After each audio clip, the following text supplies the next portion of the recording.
Hello, it's Mr. Mahir here, and today we're going to talk about property. More specifically, we're going to answer the question of how much money will you need to buy a property? Now, there are actually four main considerations that you should have or think of when buying a property. In this video, you're going to learn the first consideration, which is how much of a deposit will I need?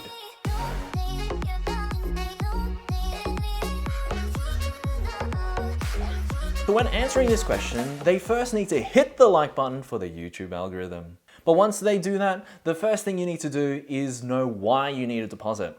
Now, I live in Melbourne, and it is apparently the fourth most expensive place in the world to buy a property. As of March 2020, that median price was $843,000.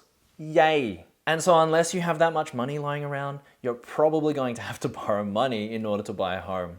But the thing is that you can't just go up to the bank and say, hey, give me a loan. They want to check if you are actually serious about buying a property. So the first thing that they'll want to check is whether or not you have a big enough savings to put down a deposit on the property. Now, the expected amount is about 20%. So what that means is that as I'm browsing through realestate.com.au or domain.com.au and I'm looking at the properties, I should be asking myself, do I have 20% of the price that is listed? Ooh, this looks like a nice property. If you see another nice property on the real estate or domain, link it in the comments below so I can have a look. But anyways, let's say I want to buy this property. It's about $500,000, and so 20% of this comes to around $100,000. Do I have $100,000 saved up? If the answer is yes, woohoo! Easy peasy, lemon squeezy. If the answer is no, well, poop. I'm either just going to have to look for a cheaper property, or I'm just going to have to save up a little more. Don't I have any other options? Well, yes, I do. So when it comes to mortgages in Australia, there is this thing called Lender's Mortgage Insurance, or LMI. Without boring you with all the details, it is effectively a little fee that you have to pay to the bank if you want to get a deposit, or if you want to give a deposit that's less than 20%.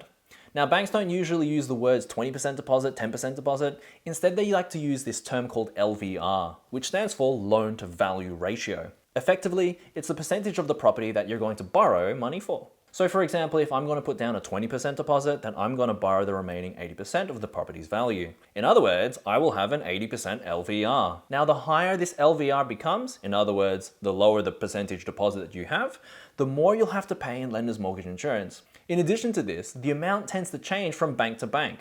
But as a rough ballpark, if you have an 85% LVR, then it is 1% of the loan amount. If it's 90, then it's 2%. If it's 95 LVR, then you're looking at around 3%. Now, you're probably wondering, is it possible to just have no deposit and then borrow the whole amount? In other words, 100% LVR? In other words, you want money for free? Oh, you're cheeky, you. The simple answer is no. The highest LVR that most banks will allow is 95%.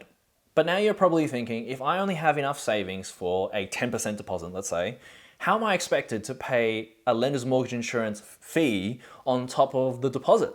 Now, most banks have the option for you to put that fee or that lender's mortgage insurance on the loan instead. So for example, let's say you want to buy a $500,000 property and that is your first ever property, and we put down a $50,000 deposit, which is 10%.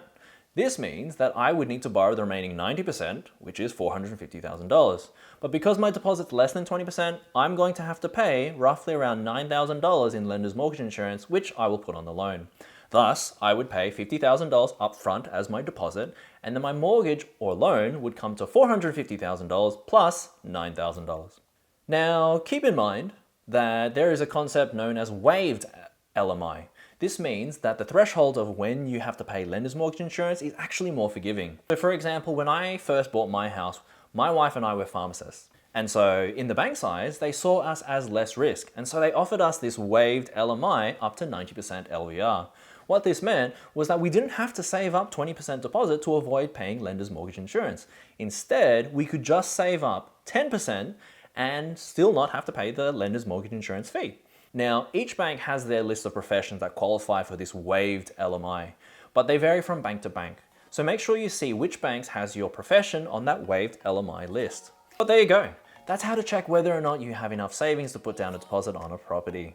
This is only the first aspect of the four considerations you should think about when purchasing a property. I'll go through each of the other considerations in the next few videos.